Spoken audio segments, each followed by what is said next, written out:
Hello students, welcome back. Surface chemistry हम लोग study कर रहे थे और लास्ट वीडियो में हमने सरफेस केमिस्ट्री में टाइप्स ऑफ एड्सॉर्प्शन की बात की थी। दो टाइप के एड्सॉर्प्शन हमने वहां पे स्टडी किया था, physical adsorption and chemical adsorption. देखा जाए तो एड्सॉर्प्शन की ही टू और टाइप्स भी होती हैं। कौन सी है वो? Positive and negative adsorption. और इसके अंदर कुछ अलग नहीं है। ये जो आप एड्सॉर्प्शन को समझते हैं, जो एड्सॉर्प्शन का मीनिंग आपको पता है, उसी से रिलेटेड ही ये दोनों क्या है, टाइप्स है। छोटी छोटी सी इनकी एक्सप्लेनेशन है। देखिए, मैं बात करूं अगर एड्सॉर्प्शन की, तो एड्सॉर्प्शन होता क्या है? एड्सॉर्प्शन एक ऐसा फिनोमिना है जिसके अंदर एक सब्सटेंस, जिसको एड्सोर्बेट बोलते हैं, वो दूसरे सब्सटेंस यानी कि एड्सोर्बेंट की सरफेस पे जाकर के एड्सॉर्ब हो जाता है। तो वो फिनोमिना क्या था? एड्सॉर्प्शन था। मान लीजिए मैं आपको कहूं कि ये मेरे पास कोई एड्सोर्बेंट है। क्या है ये? कोई भी एड्सोर्बेंट, इट इज एन एड्सोर्बेंट। और अगर यहाँ पे कोई सब्सटेंस आके एड्सॉर्ब हो गया, सब्सटेंस कौन है? ये एड्सोर्बेट है। ठीक है, तो हम क्या कह रहे हैं कि ये जो एड्सोर्बेंट है, ये तो एड्सोर्बेंट की सरफेस पे एड्सॉर्ब हुआ है। इट मींस सरफेस के ऊपर जो एड्सोर्बेट है उसकी कंसंट्रेशन, उसका अमाउंट जो है वो ज्यादा है। कहां पे? सरफेस में, as compare to the bulk. Bulk मतलब कंप्लीट की हम बात करते हैं। मैंने आपको फर्स्ट लेक्चर में बल्क के बारे में बताया भी था।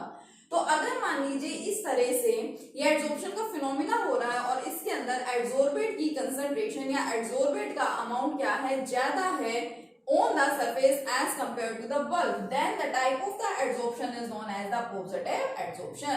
क्या होता है positive adsorption? When the amount का मतलब कंसंट्रेशन ही है, when the amount और concentration of adsorbate, जब एड्सोर्बेट का अमाउंट या कंसंट्रेशन जो है is more at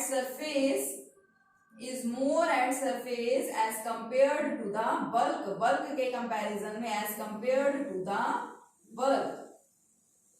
देखो, when amount और concentration of the adsorbate is more at the surface, किसके सरफेस की हम बात कर रहे हैं? यहाँ पे एड्सोर्बेंट के सरफेस की बात कर रहे हैं, as compared to the bulk, then that type of adsorption is known as the positive adsorption। और अगर ऐसा एड्सॉर्प्शन जब एक बार हो गया है, ठीक है, उसके बाद सरफेस तो कंप्लीट ऑक्यूपाई हो गया है, एड्सॉर्प्शन की प्रोसेस के बाद कुछ भी ऐसी प्रोसेस हो जाए जिसकी वजह से अगर बल्क में कंसंट्रेशन या अमाउंट ज्यादा हो रहा है as compare to the surface, तो हम उस टाइप के एड्सॉर्प्शन को क्या बोलेंगे? नेगेटिव एड्सॉर्प्शन बोलेंगे। बिल्कुल सिंपल सा है।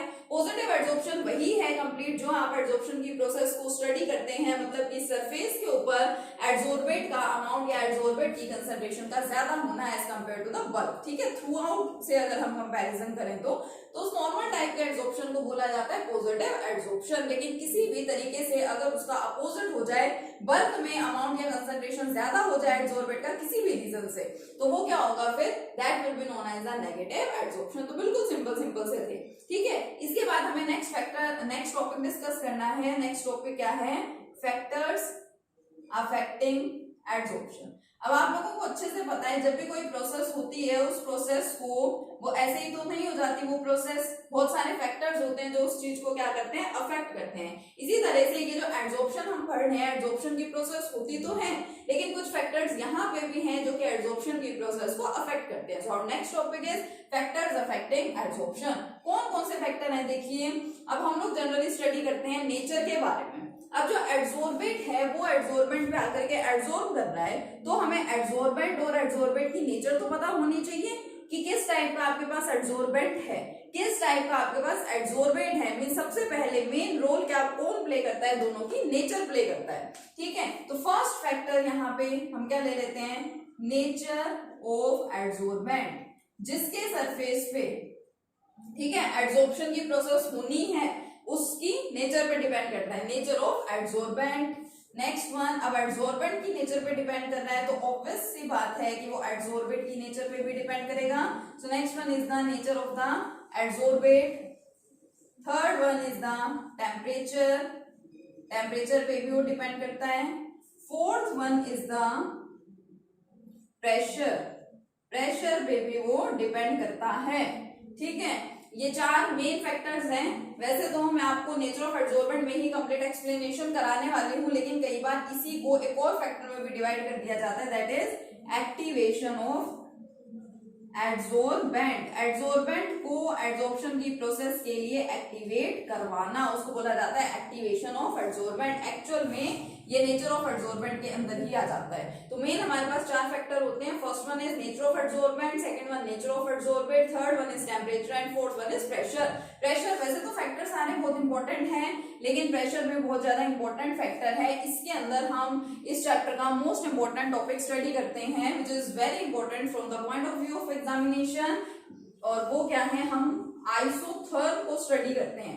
टेम्परेचर कांस्टेंट रखना उसको क्या बोलते हैं, आइसोथर्म बोलते हैं। तो प्रेशर के अंदर बहुत इंपॉर्टेंट आइसोथर्म आता है जो हमें स्टडी करना है, जिससे रिलेटेड हमें क्वेश्चंस एग्जाम में पूछे जाते हैं हमसे, ठीक है। तो वो आइसोथर्म इसमें आएगा, तो नोट कर लीजिए अच्छे से। There are 4 factors that affect the process of adsorption. Adsorption के प्रोसेस को अफेक्ट करने के लिए 4 मेन फैक्टर होते हैं, nature of adsorbent, nature of adsorbate, temperature and pressure. Fifth हम अलग से लिख देते हैं कई बार, क्या है fifth, activation of the adsorbent. Actual में ये जो एक्टिवेशन ऑफ एडसोर्बेंट है ये फर्स्ट वाले फैक्टर के अंदर ही आ जाता है। फर्स्ट वाला फैक्टर मैंने आपको कौन सा बताया है, nature of the adsorbent. Nature of adsorbent के अंदर ही एक्चुअल में आपका ये फैक्टर भी आ जाता है, ठीक है। तो अब हम क्या कर रहे हैं, अब हम इन फैक्टर्स को वन बाय वन अच्छे से डिस्कस करेंगे, ठीक है। तो फर्स्ट फैक्टर नोट डाउन कर लीजिए। सबसे पहले फर्स्ट फैक्टर क्या है, नेचर ऑफ द एडसोर्बेंट, कि एडसोर्बेंट की नेचर पे किस तरह से, ठीक है, डिपेंड करता है एडसॉर्प्शन। फर्स्ट वन इज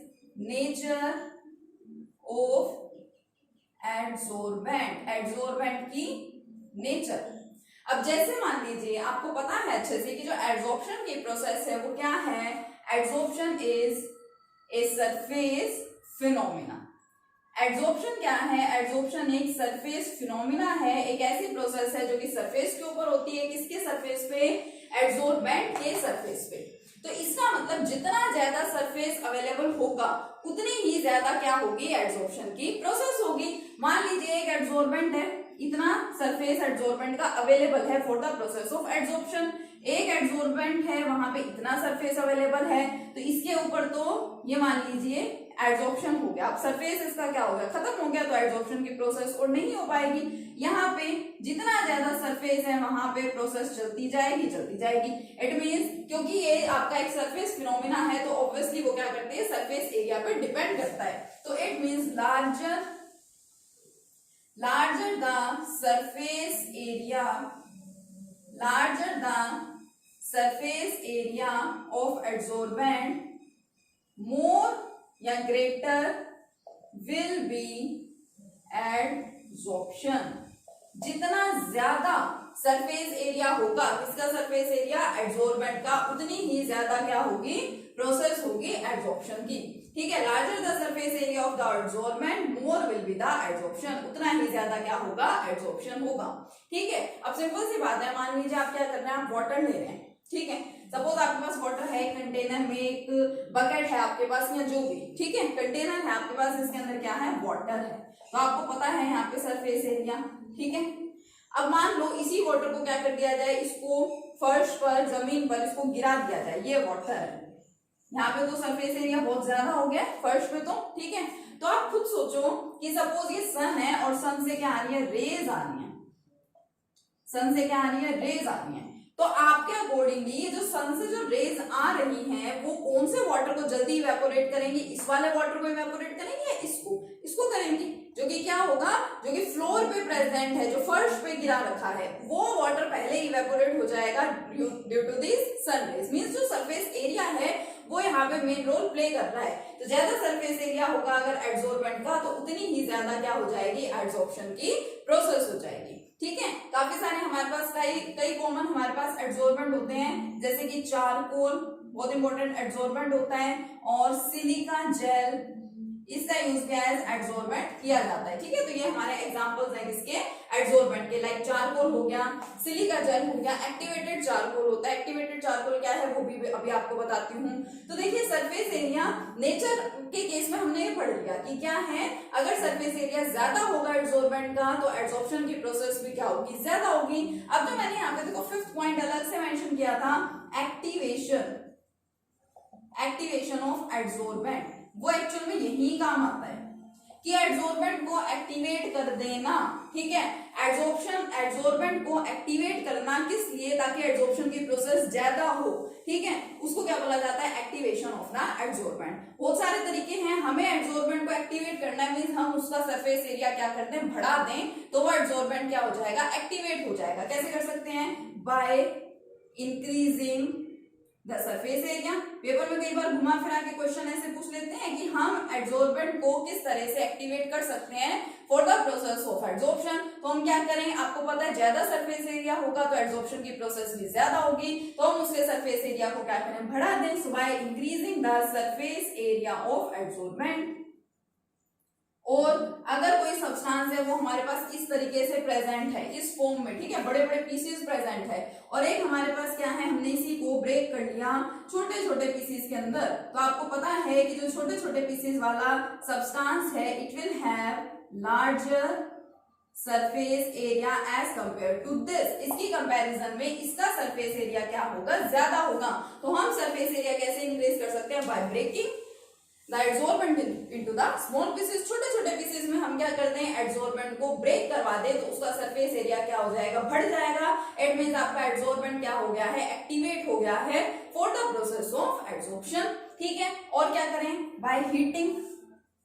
हम क्या कर सकते हैं, हम एड्सॉर्बेंट को हीट भी कर सकते हैं। अभी जो मैंने आपके सामने नाम लिया एक्टिवेटेड चारकोल का, एक्टिवेटेड चारकोल, ये एक्चुअल में यही वाला केस है, हीटिंग वाला, ठीक है। क्या हो रहा है, देखिए यहाँ हीटिंग के केस में एक तो आपके पास क्या है, चारकोल है।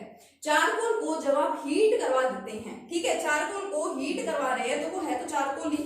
जैसे आप वाटर को क्या कर रहे हैं, बॉयल कर रहे हैं, तो रहेगा तो वो वाटर ही ना, कोई सब्सटेंस है उसको आप हीट कर रहे हैं, रहेगा तो क्या वो सब्सटेंस रहेगा। सपोज एक आयरन की रोड है, आप उसको हीट कर रहे हैं, तो क्या हीट करने के बाद वो सोडियम में कन्वर्ट हो जाएगी, नहीं, क्या रहेगी वो तो आयरन ही रहेगी। सिमिलरली यहाँ पे क्या है, हम चारकोल को क्या करा रहे हैं, हीट करा रहे हैं, लेकिन हीट कराने के बाद जो हमें चारकोल मिलता है, that is the activated charcoal. और activated charcoal is more effective for adsorption.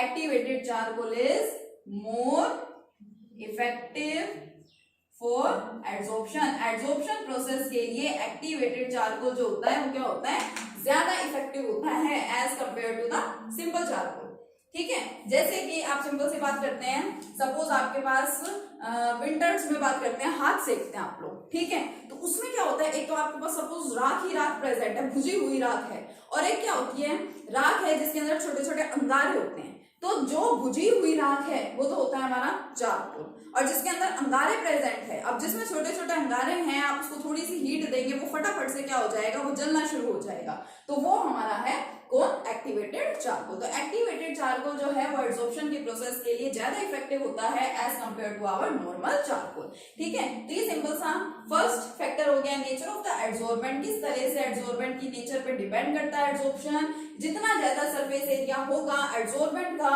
उतनी ही ज्यादा क्या होगी, एड्सॉर्प्शन की प्रोसेस होगी। हम क्या कर सकते हैं, हम एड्सॉर्बेंट को एक्टिवेट भी कर सकते हैं for the process of adsorption, and it is known as the activation of the adsorbent. अब हम एड्सॉर्बेंट को किस तरह से एक्टिवेट करें, इसके लिए हम क्या करेंगे, हम एड्सॉर्बेंट का सरफेस एरिया बढ़ा देंगे, ठीक है। कैसे बढ़ाएंगे, उसको पाउडर फॉर्म में कन्वर्ट करके, उसका सरफेस एरिया ज्यादा होगा, यानी पाउडर फॉर्म के अंदर कोई सब्सटेंस अगर प्रेजेंट है वहां पे एड्सॉर्प्शन ज्यादा इजीली होता है, ठीक है। और फिर क्या करें, उसको हीट भी कर सकते हैं, जैसे चारकोल है, चारकोल और एक्टिवेटेड चारकोल दोनों एड्सॉर्बेंट की तरह से एक्ट करते हैं, लेकिन फिर भी इन दोनों में से it is means the activated charcoal is more effective for the process of adsorption.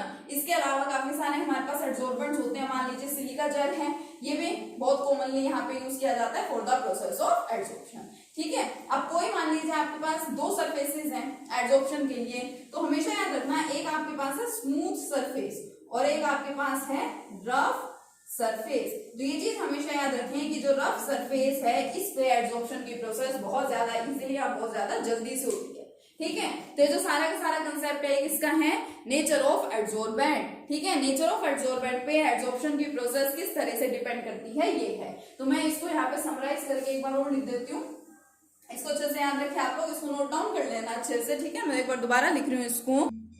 तो देखो नेचर ऑफ एड्सॉर्बेंट में क्या पढ़ रहे हैं हम, सारा मैं समराइज कर रही हूँ एक बार, कि एक तो सरफेस एरिया क्या होना चाहिए, मोर या फिर ग्रेटर सरफेस एरिया, कैसा सरफेस एरिया हो, ज्यादा हो सरफेस एरिया, ठीक है। जो रफ सरफेस है, रफ सरफेस पे एड्सॉर्प्शन ज्यादा इजीली होता है, ठीक है, as compare to the smooth surface.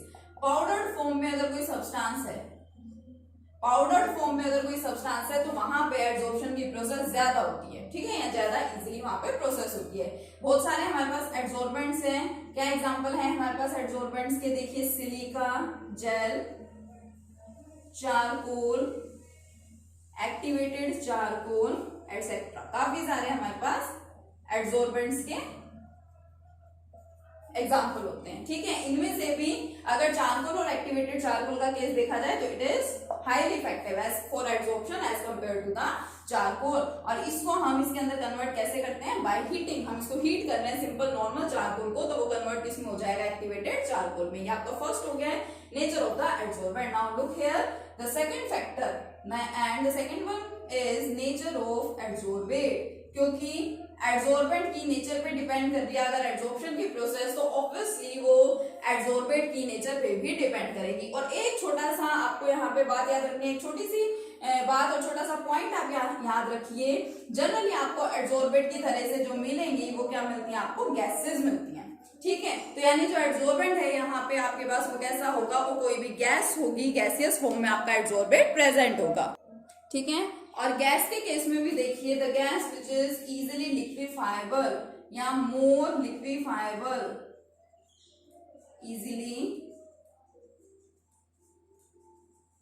Easily लिक्विफाइबल का मतलब क्या है, जिसका लिक्विफिकेशन इजिली हो जाता है, ठीक है। यहां बोल सकते हैं gases which can be liquefied easily, जिन गैसेस का लिक्विफिकेशन इजी हो जाता है, जिनको हम इजीली लिक्विफाइड कर सकते हैं, उनके लिए एड्सॉर्प्शन की प्रोसेस ज्यादा होती है। और आप लोग 11th क्लास में पढ़ चुके हैं स्टेट्स ऑफ मैटर के अंदर कि जो आपकी लिक्विफिकेशन की प्रोसेस है उसके अंदर एक बहुत मेन इंपॉर्टेंट टर्म हम लोग स्टडी करते थे, क्या पढ़ते थे उसमें, critical temperature.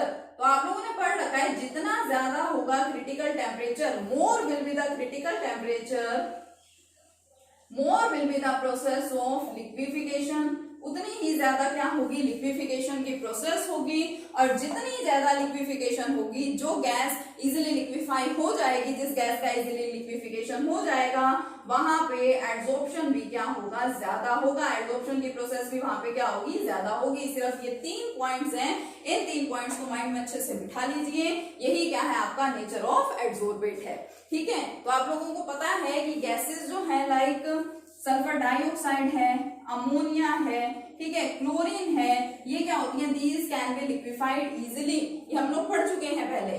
Sulphur dioxide, ammonia और क्लोरीन जो गैसेस होती हैं, इनका लिक्विफिकेशन इजी होता है, और जिसका लिक्विफिकेशन इजी है वहां पे एड्सॉर्प्शन की प्रोसेस भी क्या होगी, इजी होगी। मींस जो आपकी सल्फर डाइऑक्साइड गैस है, अमोनिया है, क्लोरीन है, इनके केसेस में जो एड्सॉर्प्शन की प्रोसेस है वो क्या होगी, ज्यादा होगी। मींस अगर आपके एड्सॉर्बेट कौन कौन है, सल्फर डाइऑक्साइड है, अमोनिया है, क्लोरीन है, तो ये क्या हो जाएंगी, इजिली एड्सॉर्ब हो जाएंगी as compare to the gases like nitrogen, oxygen, इन गैसेस के कंपैरिजन में। तो ये आपका नेक्स्ट फैक्टर हो गया, क्या है, नेचर ऑफ द एड्सॉर्बेट। तो नेचर ऑफ एड्सॉर्बेंट और नेचर ऑफ एड्सॉर्बेंट को हम इस लेक्चर में पढ़ चुके हैं, और हमने पढ़ा है इसके अलावा पॉजिटिव एंड नेगेटिव एड्सॉर्प्शन। तो 4 फैक्टर्स की बात कर रहे हैं, there are 4 main factors affecting adsorption, nature of adsorbent, nature of adsorbate, pressure and temperature. जो लास्ट वाला है एक्टिवेशन ऑफ एड्सॉर्बेंट, उसको मैंने फर्स्ट में ही यहाँ पे इंक्लूड कर दिया, एक्चुअल में वो फर्स्ट का ही पार्ट होता है। तो 2 फैक्टर्स हम लोग यहाँ पे स्टडी कर चुके हैं, nature of adsorbate and nature of adsorbent. Next lecture में कंटिन्यू करेंगे हम बाकी फैक्टर्स के साथ, जो कि कौन से हैं, pressure and temperature. Okay, keep learning, thank you.